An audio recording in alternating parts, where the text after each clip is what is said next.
Hello. I am waiting to go live on Instagram. Okay. I wanted to come on live because I wanted to chat about something very specific. If you didn't know, I'm on my walking pad. That's why I'm moving.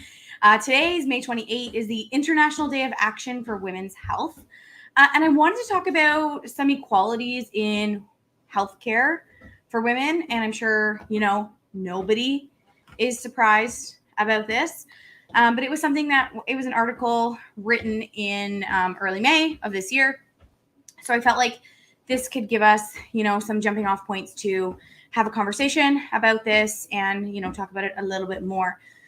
But before we get into that, let's talk about what the International Day for Women's Health is. So essentially, it is for organizations to take action for sexual and reproductive health rights. So essentially, there are a lot of pieces to this, and a lot of things are looking at, especially reproductive rights across the world. So if you didn't know, today's the day. But I want to talk about specifically this article, and I have it up in another window. So let me take it up. So this article is called 5 Conditions That Highlight the Women's Health Gap. And I'm going to talk about a few of them because they are more of my area of expertise. And then I'll just list the other ones that aren't necessarily my area.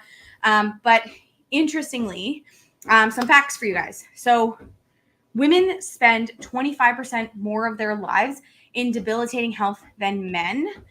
And the women's health gap includes a persistent data gap, with women being underdiagnosed for certain conditions compared to men. In 2019, a study of almost 7 million people in Denmark found that women were diagnosed with hundreds of health conditions when, on average, they were 4 years older than men being diagnosed with those conditions. Diagnosis for diabetes came 4.5 years later than men, while cancer was diagnosed in women when they were an average 2.5 years older than men. The research surmised that a combination of genetics and environment could be at play, but gender bias might also be partly responsible for the difference. And someone else from the university that was studying this actually commented on this, saying that they were actually surprised because men, and I think we can all kind of relate to this, the husbands, the partners that actually don't go to the doctor, men generally have a tendency to go to the doctor later. So presumably, the difference in onset is even larger. Interestingly, that same year, they published an article called Invisible Woman, Exposing Data Bias in a World Designed for Men, which lifted the lid on women's health data gap. Men outnumbered women 3-1 in 31 medical trials for congestive heart failure over 15 years. So many things. What I found was interesting is they looked at specific conditions, so women's health conditions versus men's health conditions. And this is kind of where I see a lot of my patients because I treat women's health. But in menopause, 8 in 10 women are not diagnosed. When we compare and contrast that to men's health conditions, something like erectile dysfunction, only 3 in 10 men are not diagnosed. With endometriosis, 6 in 10 women are not diagnosed. When we look at men's health conditions, benign prostate hyperplasia, 2 in 10 men are not diagnosed. So we see only 20 to 30% of men are not diagnosed for these men's health conditions, but we have 60 to 80% of these conditions like endometriosis and menopause, perimenopause, not being diagnosed in women. With PCOS, 2 in 10 women are not diagnosed. So we're seeing a lot more diagnosing of PCOS. And I find that interesting because from working in the fertility clinic and with women who have PCOS all the time, I see kind of 2 pieces of that puzzle. With PCOS specifically, I see both an under and an over diagnosis of PCOS. And I think the reason for that is a little bit layered. So part of that is because we are, the criteria is very vague. And so I found a lot of the time, if someone were to come to the fertility clinic and say, I can't get pregnant, they would test their progesterone on day 21 and it comes up lower than it should, they're going to say, anovulatory cycles, you are not ovulating, you have PCOS, right? So I find it to be very commonly labeled very quickly. And then on top of that, the underdiagnosing can be when we have specific patients come in who are, so when we look at PCOS, a lot of the time we make some assumptions because of what we see in the general condition. One of those assumptions is that weight is an issue with PCOS. Now, when we look at PCOS, we actually have two different camps. We have the lean and we have the obese. And typically, when we think about PCOS and the trouble losing weight, we think about being overweight rather than underweight. But people who are, or even normal weight, people who are normal or even underweight can actually also have PCOS. I find that group kind of gets glossed over. I find also when people don't present with acne and hair growth and everything along those lines, but they just can't get pregnant or they just have irregular periods, they're not going to get properly diagnosed. And then, layering on top of that is that if you get an ultrasound and there's cysts on your ultrasound, then they're going to say, oh, polycystic ovaries equals PCOS. But ultimately, that's not all of the criteria being fulfilled. And that's not good enough for a diagnosis of PCOS, right? And so we have to understand, and this is a conversation I have with patients, when you get an ultrasound, when did you get it? Where were you in your cycle? A lot of patients are like, I don't know, whenever it was given to me, whenever they called me for the appointment, right? So understanding when you get the ultrasound helps us interpret. This is exactly the same as when you get hormones. You just can't go get your hormones done, when it works for your schedule, for example, right? You have to get your hormones done at a specific time in your cycle so that it gives us valuable data on what's going on with your body, because having low progesterone is very normal and actually optimal at the beginning of the cycle, but not near the end, right? Like after that ovulation, we want your progesterone to be high. So if it's low, I want to get context. Why is it low? What else are we testing alongside it? Similarly, if you got an ultrasound day 3 of your cycle and it's like, oh, we see a bunch of cysts. Well, at that time in the cycle, those cysts are follicles. And those follicles are developing because we're getting ready to get a dominant follicle so that we can ovulate. But in the second half of the cycle, we should have already ovulated. So after we ovulate, we're not supposed to have a ton of follicles left. They're supposed to have resorbed so that we can, get ready for the next cycle. So essentially, timing is everything. And this is, one of the major reasons why I feel like it's both over and underdiagnosed, because we're not looking at things at the right time and giving that context. So I think that's a pretty big deal in terms of the under and overdiagnosing. Then I was looking at an article that was published on May 1st. Women are 40% more likely to experience depression during perimenopause. I think this is a symptom that we don't really talk about. Patients come in and they're like, listen, hormones are a mess. I'm like, okay, let's dig into it a little bit more. They tell me, hate my husband, irritable, can't stand him, quick to snap, not patient with my children at all, right? And some of that can be that perimenopause transition, but some of that can be a true diagnosis of depression. And you actually can develop that during the perimenopausal transition, right? Who hasn't had their mood change, or, when you're moving through those hormonal shifts? It's really important to, understand and recognize that. But if women are 40% more likely to experience depression in perimenopause than those who are not, and we already have a lag in women getting a diagnosis at all, this is a problem, right? Because then they're not going to be treated. Now, we don't use hormone therapy as a treatment for depression, but it has been shown to have positive effects, positive outcomes on symptoms. So it's definitely something that we would want to consider. So really understanding that is something we need to understand. Like perimenopause really encompasses a number of different systems and symptoms, and looking at it not just from, hot flashes, periods changing, because some people have mood changes before periods even start to be weird, right? Periods aren't even irregular. They're like, I am just so moody, right? Potentially because they're not ovulating every month. They're not ovulating most months, right? So there's a lot of different things to pick apart here. I also found some interesting stuff on osteoporosis. Now, we know bone is an issue, people wanting preventative bone care, people wanting to, prevent loss or treat osteoporosis, but hopefully we're not, that far into it at this point. But in perimenopause, it's certainly a time to focus on bone prevention, bone health, and all those things. So again, that hormones are also great for that. So I love it. Okay, diving back to this article. So the women's health gap equates to 75 million years of life lost due to poor health or early death each year.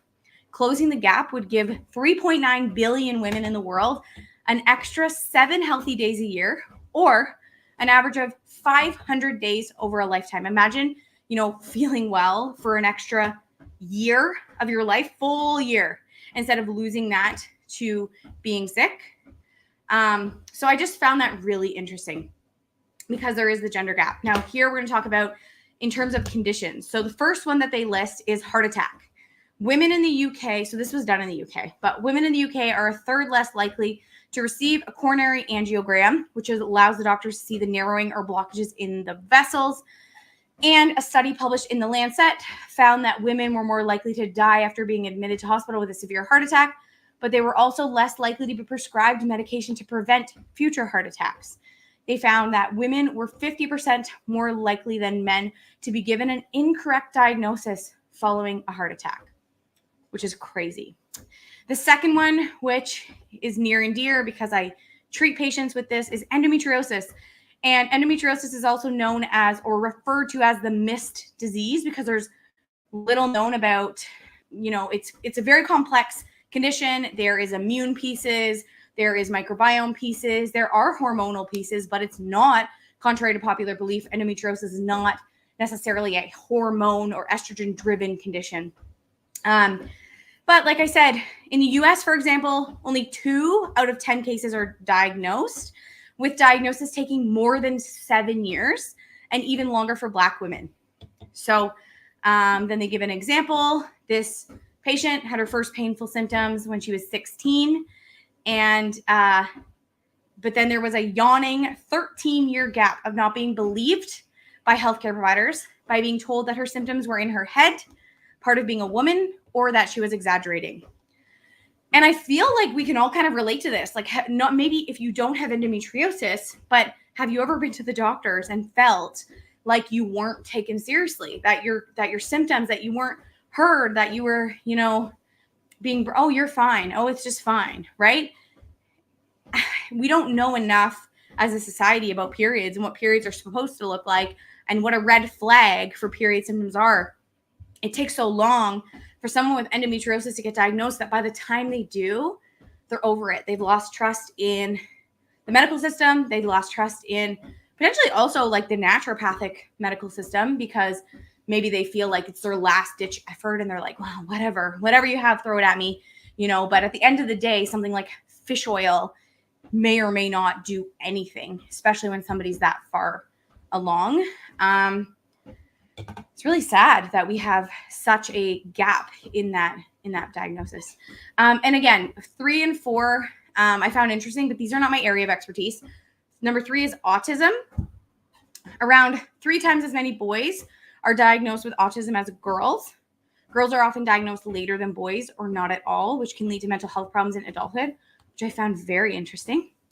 And ADHD. I actually knew this about ADHD, but again, I don't necessarily treat it specifically, but I did know that women were underdiagnosed. In the US, less than 1% of women have a diagnosis of ADHD, and the number is growing. And you're right, Laura. The only way to get listened to is to push, is to come in with like information in hand, tests in hand. And there's things that I don't have access to as a naturopathic doctor in Ontario. I only have access to certain testing, and I don't have access to any imaging And so there's some things that, we have to ask for, we have to push for. That's why one of the biggest things that I like to do is educate, so that when you go in, you're like, this is what I need. This is how I know I need it. I've done this objective questionnaire. I've filled out this. I know what my risk factors are. Here's what I need, right? Like, this is where we can really take control of our own lives by saying, how do I get this information? How do I take it? And how do I apply it to myself, right? It's not good enough anymore for someone to say, myself included, I started my career as what I can only describe as a supplement dealer, right? It's like someone comes in, because the method of care, or what we're used to, is someone coming in, I have anxiety. What do I take, right? Their expectations is that we take them off of the anxiety medication, we put them on something else. Like, let's get them on St. John's wort. And by the way, I love St. John's wort in perimenopause and menopause. This is not what I'm talking about. I'm saying we're just swapping out one thing. It's like, oh, you don't want to be on your heartburn medication? Let's just give you a, heartburn relief naturally. That's not what we need to do. We need to fix the problem. But in order to do that, we have to have a solution. We have to dig a little bit deeper. And it's not enough to just say, oh, take this, because it's not a forever plan. Like, we need to get to the bottom and kind of work our way up. We have to know what our risks are. We have to know what diagnosis we're asking for. Yeah, Sonia, it took 16 years to finally diagnose your daughter. Exactly, right? And you probably had to push and to like get more and to, talk to people and research online and grab this information and then present your case. Like, hey, this is what I'm looking to get assessed. Can you help me? Right?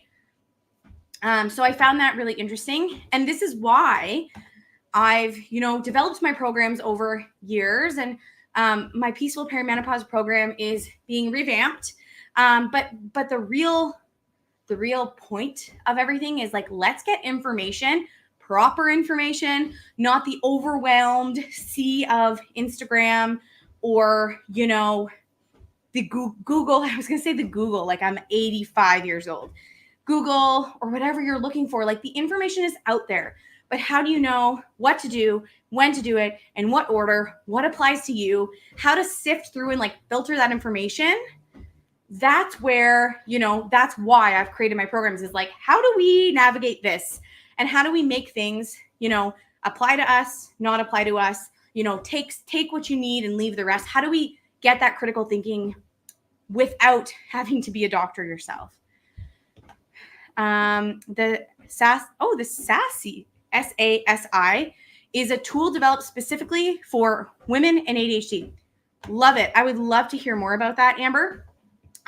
Like I said, I don't treat ADHD or diagnose it. So Amber Sperling is a great resource for that.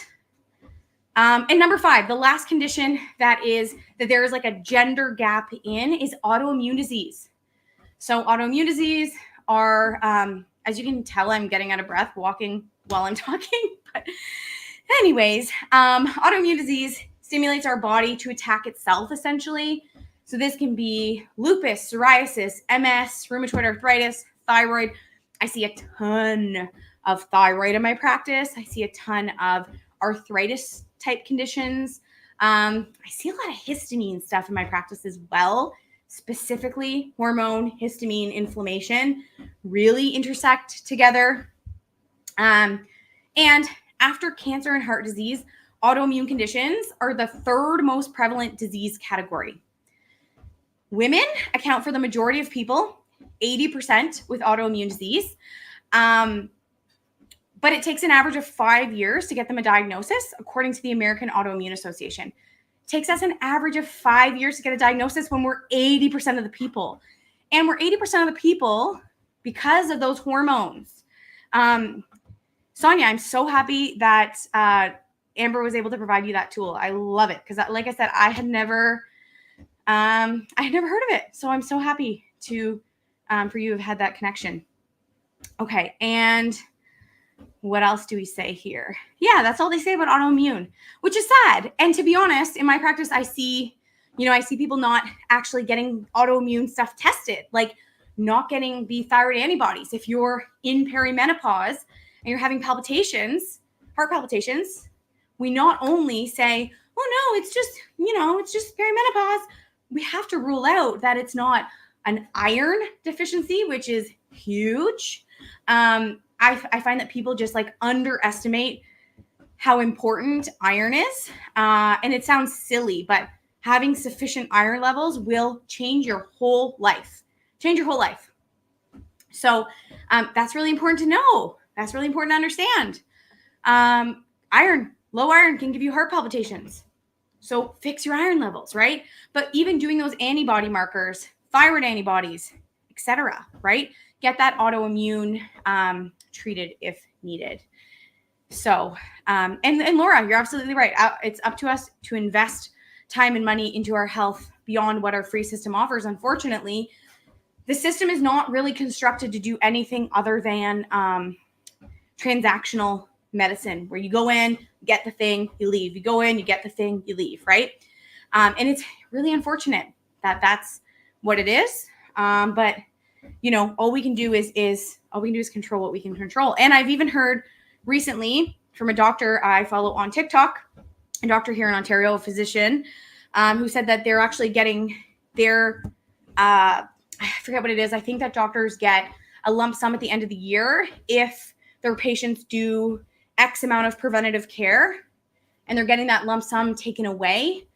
So yes, the doctors want to do preventative care for their patients, but when you make like $20 a patient, you can see them for 10 minutes. You have to pay overhead. You have to pay your staff. Like, I understand why some of this stuff can get lost in the shuffle, because if you have to pay for administrative work to even check on your patients, to see who needs preventative care, right? And I'm talking about like PAPs and mammograms and colonoscopies and that sort of thing.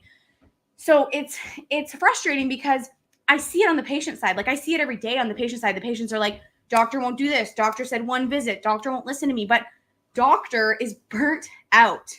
So I don't have any solutions to that conversation. But when we start to look at it, we're like, oh, it's the same thing, I guess. Growing up, my mom always had really good benefits, and I went to the dentist. I didn't pay anything, and I think you think that something is free until you see the value of it. You see the dollar value. So I think that's the other thing. And I also think the way our healthcare system is structured, we not only have no capacity, but we also, have no buy-in, right? Like, when people, what do they say? When people pay, they pay attention, right? And so I think there's no incentive to motivate. I know for me, I've signed up for free offers and free programs. The only time I like really do the work is when I pay for it, right? Like, that's just human nature. I asked my doctor to please do a thyroid panel. He said, why? All I said was you'll get menopause when you get it naturally. No reason to do a thyroid panel. I don't think that's true at all, right? Like, when we go through the perimenopausal transition, we have this transitional chaos. It's the intersection of hormones and inflammation and immune. Hormones and immune creates inflammation. And this is why we have a bigger tendency to have autoimmune diseases as females. Like, the amount of Hashimoto's or autoimmune thyroid that I diagnose in perimenopause is huge, because you're more at risk certain times of your life. So that's going to be pregnancy, postpartum. And when I say postpartum, I mean post-termination. I mean post-miscarriage, right? Your body looks at it as you've carried and now you're no longer carrying. You still have those hormonal and immune changes, right? And so looking at that piece, and a lot of the times, this is why I'll ask somebody about their fertility history, because, for example, autoimmune thyroid issues often happen post miscarriage, like because of miscarriage and all of the other pieces, they can cause miscarriage, is what I was trying to say through all of the words. Bye, Sonia. Thanks for joining. So looking at thyroid, for example, could have started postpartum, could have started after you had children, right? So, looking at all of those pieces is really important. So by the time I see a patient and they're like 50, right, they've now, coasted through. Postpartum might have felt overwhelming. Maybe they had anxiety. Maybe they had, whatever their symptoms were. We're kind of chalked up to, you have little kids, you're overwhelmed, you're not sleeping, et cetera, et cetera. We let it go. I talk to patients who are 45, 50. Sometimes I'm like, when's the last time you had blood work? They're like, oh, my kids are 16 and 20, and I had blood work right after them. I'm like, what? Right? Like, you have potentially deficiencies that are causing symptoms, but like a thyroid panel can give you a ton of insight into your symptoms. And so really taking a step back and looking at that. I know we've gone so many different ways today. I didn't anticipate being live for this long, but I wanted to talk about that article. I thought it was interesting looking at the gap in healthcare. I thought it was really relevant to talk about because of the day that it is today. And I hope this gives you a little bit of food for thought. If you're wanting to have questions answered, shoot me a message. But totally. And Laura, you're right. You get out of things what you're willing to invest, and it's not just money. You're right. Investing is a lot more than just financial. I think when we, take away that piece and look at it as time. And to be honest, me personally, I value my time over any asset I have, because time is the one thing you cannot create, right? You can, make more money. You can invest your money and have it make more, right? Like figuratively speaking, we can make more of that. We cannot make any more time. So the time you have now is really all you have. And we actually don't even know how much we have. And so this is the resource that every day you have less than the day before. And so the things that we're willing to invest our time in, I think that's the largest investment. And we have to make choices that make sense. If we're investing our time into, spending it all on the internet, searching DIY solutions that aren't working, that's a waste of our most valuable resource. Yes, NDs can do blood work. Yeah, I do it. NDs in Ontario, I run blood work for my patients through Dynacare or LifeLabs. Unfortunately, I say that because Dynacare is kind of few and far between. There's a little bit higher of a price point to access, and LifeLabs has pretty much taken the monopoly in Ontario, and we all can talk about some of the problems with LifeLabs. But yes, in short, we can do blood work. But again, nothing we do is covered by OHIP. So anyways, okay, this has been a great chat. I hope everybody enjoys their Tuesday. If you came in halfway, I'll try and post this on my feed so that you can take a listen if there was anything you found interesting. I didn't plan for it to take so many turns. But anyways, I hope everybody has a really great day.